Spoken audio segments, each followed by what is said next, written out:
I have two little boys. You should have offered me that seat as soon as you saw me getting on that bus, young man," he shrieked.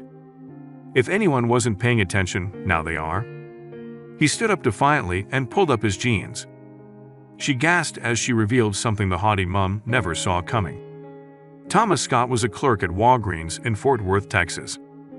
He had just finished another 10-hour shift and tiredly made his way to the bus station. His body moved as if on autopilot. He had walked this path so many times that he could walk it in his sleep. The bus arrived on time. Thomas greeted the driver and got in. The bus was fuller than usual. There were only a few seats left. Thomas walked to the empty seat in the back of the bus. He sat down and breathed a sigh of relief. It was the first opportunity to sit down in 11 hours. His body melted into the seat as the bus pulled away. Then Thomas noticed an unfamiliar face. A little boy was sitting on the roof of the bus. Not many people ride the bus, but those who do tend to use the same route over and over again. The faces quickly become familiar, but he had never seen this boy before. Glancing sideways, he realized he was sitting on the upside-down seat for vulnerable people, such as the disabled, pregnant women, or women with children. And he wasn't the only one. The bus had just reached the next stop, and with that a group of passengers got on. One of those passengers was a mother with two small children.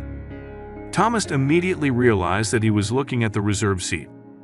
His face looked visibly upset when he saw the teenager sitting on top of him. He looked like a perfectly healthy 18-year-old boy. She started staring at him. Thomas watched as the mother, clearly annoyed, started staring at the teenager. The boy remained indifferent, ignoring their obvious looks. Instead, she looked at her phone and out the window. Thomas followed her gaze to the passing trees, the clapboard houses, and the wide plains. When he looked at the woman again, he was alarmed. His inconsiderate behavior made her even more angry. Thomas could see that she was losing patience. Thomas knew she was trying to intimidate the boy into offering her his seat with an intense look, but it didn't work. Thomas braced himself for what she would do next. When the woman realized that her appearance wasn't eliciting the desired response, she stopped being passive-aggressive and took a more direct approach. He spoke to the boy. Now not only Thomas felt the growing tension that emanated from the woman. He stopped a step in front of the boy.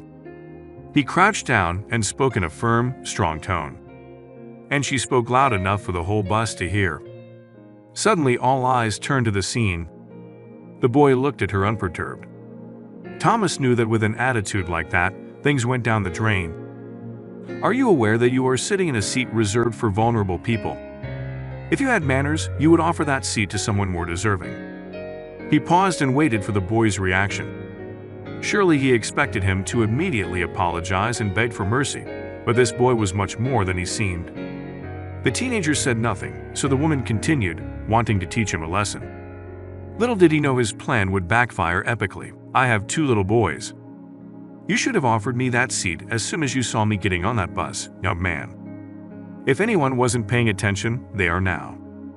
Silence took over the bus. Thomas noted that the driver kept an eye on the situation through his front mirror. The teenager lifted his head and looked at everyone who looked at him. Some shook their heads in disapproval, others were completely fixated on their reaction. Thomas could never have guessed what happened next. Thomas wondered if a fight would break out. This boy didn't seem to care at all. He picked up his phone, ready to call for help if needed. The boy stood up without a word. The woman started smiling and thought she had won that fight, but she was very, very wrong. The boy grabbed the bus handlebars and stood at attention. Do you think you deserve this spot just because you're a mother? She snapped. The boy was wearing jeans, a dark hoodie, and chunky sneakers. Thomas could see that he was a pretty cool boy.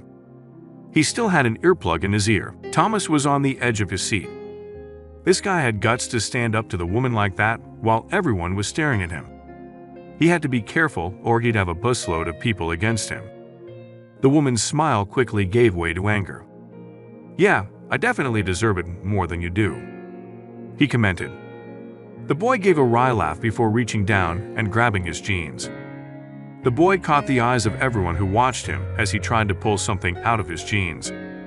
He fumbled and pulled at the ends of his pants until the fabric came loose. Everyone watched him anxiously, wondering what the hell he was going to get out of his garment. It is certain that no one saw it coming, especially the woman. Thomas was on high alert. He knew the dangers of Texas gun laws. He immediately feared the worst-case scenario. His heart pounded as his eyes fell on the teenager's hands. At that moment, he saw a bulge under the jeans. A shiver ran down his spine. The boy pulled up his jeans and kicked out with his prosthetic leg. In the bus, there was a gasp. Suddenly, everyone was horrified that this young man was being forced to prove himself to this woman. Thomas watched the mother's face flush with embarrassment. Suddenly, he was speechless. And since all the attention was on her, the words didn't come out of her mouth. Instead, he retired to his standing spot without saying anything. The boy looked at everyone before sitting back down and straightening his jeans. Thomas couldn't believe what had just happened. Suddenly, an intense feeling came over him. He really felt sorry for the boy. His stomach almost turned over. Suddenly, he imagined his brother, who was also an amputee and had lost a limb in the war. Imagining his brother going through what the young man had just gone through made his heart tremble with shame. He hoped the boy wasn't embarrassed, so an idea struck him.